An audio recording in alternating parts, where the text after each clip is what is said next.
As always, I'm Carl with Targets of the Attitude. Today I want to talk about something a little different. We're still talking about knives, yes. But instead of talking about and reviewing a certain knife, I thought I'd talk about knife collecting in general. It's a hobby I've been involved in for a number of years. My daughter got involved with it. Matter of fact, I think she's got a bigger collection than I do at the moment, though I might be wrong. But what is it that gets a person started in collecting knives?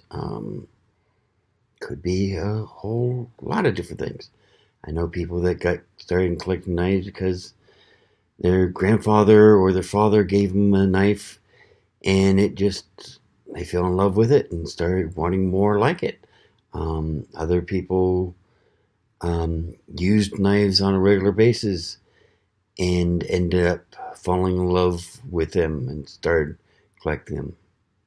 There are some who are into the martial arts, and after learning how to use knives in various martial arts moves, they just kind of got interested and started collecting knives.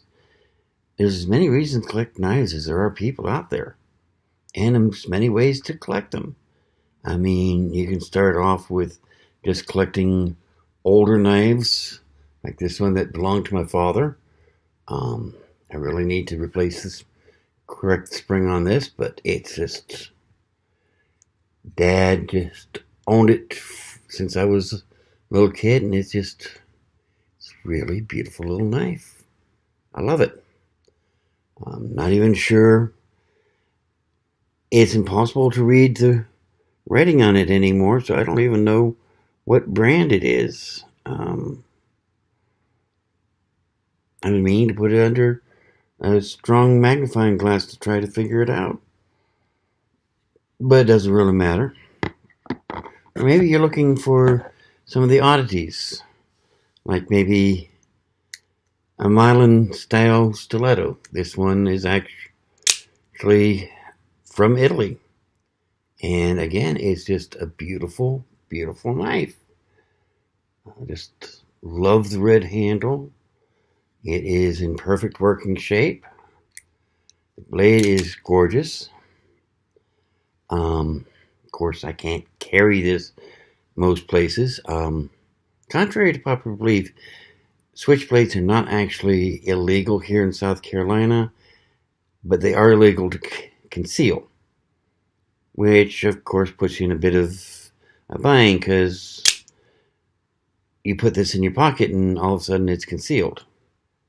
So I think that law kind of ends up being up to the officer who tries to enforce it. But again, you can specialize in foreign knives like this one if you want. Maybe you rather go in for American-made knives, such as this blackjack. I mean, beautiful piece, comfortable in the hand, and this one is a model 1-7, let's say blackjack. And if you look on the blade here, I'm not sure if you can see it, but it says made in USA, Ellingham, Illinois. It's so yeah, very nice knife, very comfortable.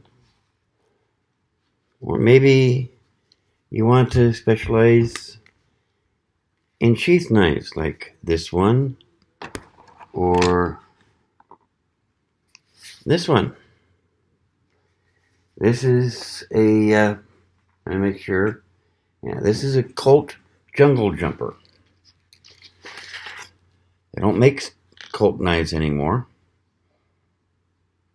Big knife. I mean, I'm not sure what you'd need a knife that long for, But it's a sweet blade, comfortable in the hand.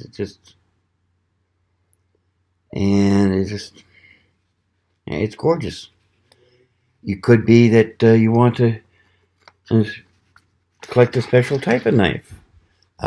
Colt is actually one that I've known people collect, um, especially now that they're not making them anymore. During the bankruptcy proceedings that Colt went through a couple years ago, the judge told them no, they couldn't license their name out anymore, so no more knives being made under the Colt name because it diluted the value of the brand. Not sure that's right, but okay.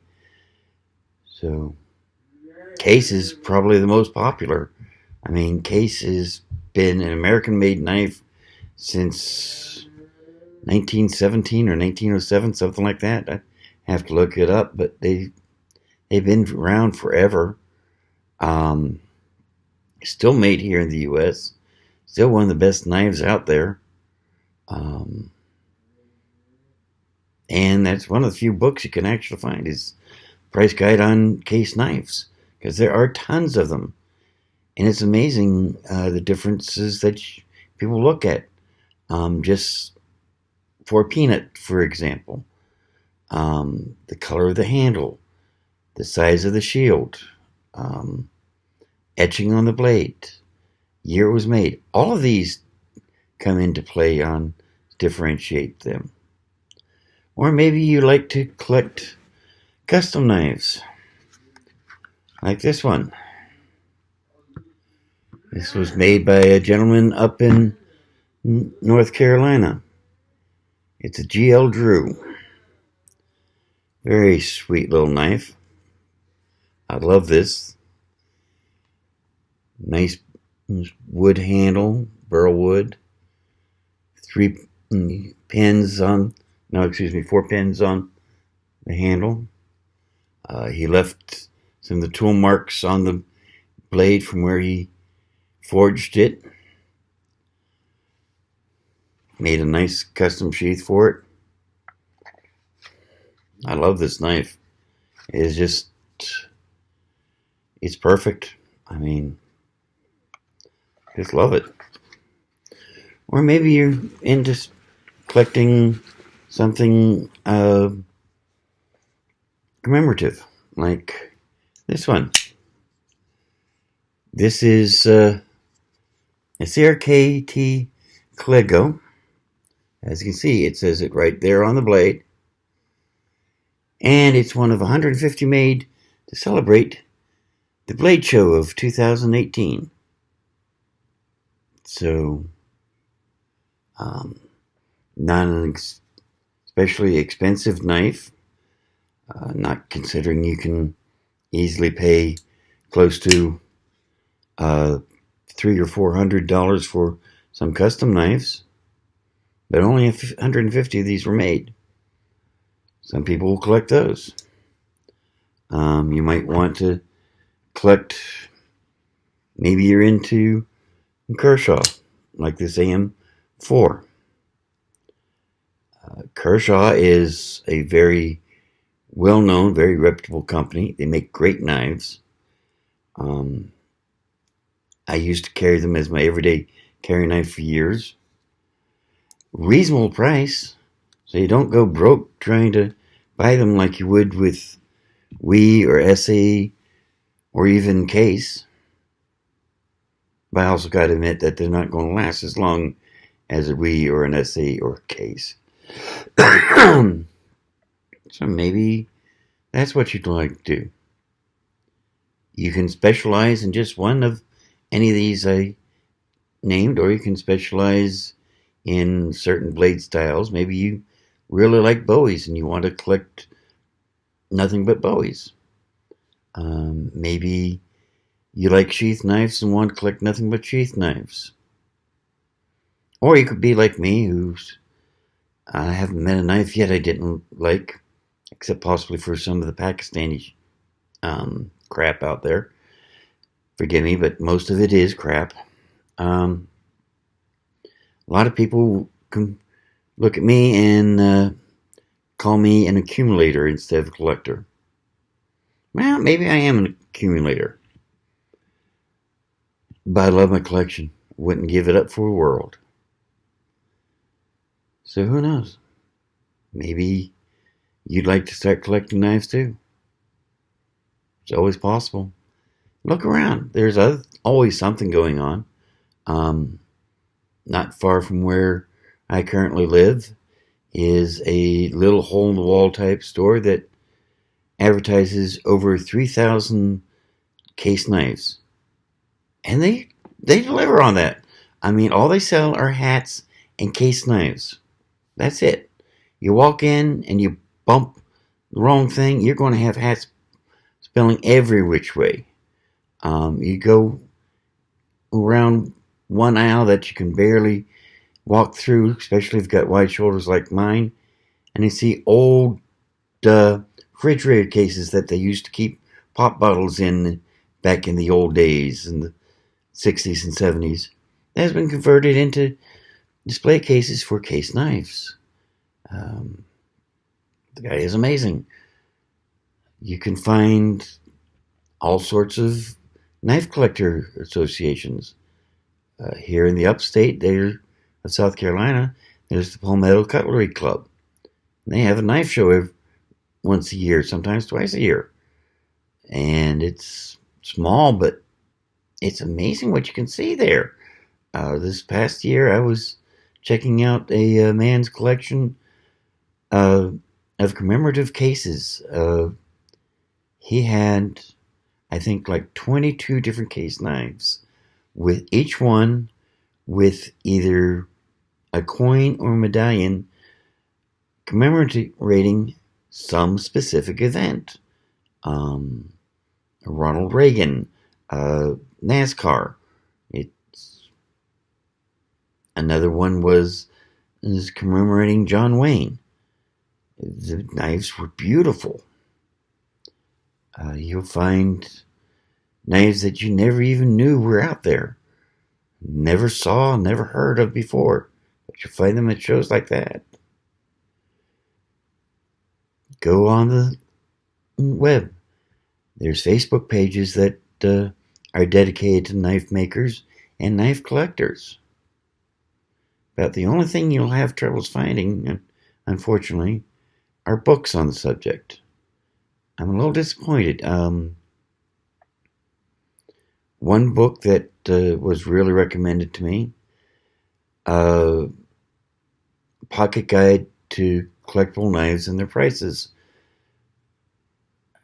The last edition was copyrighted in 1994.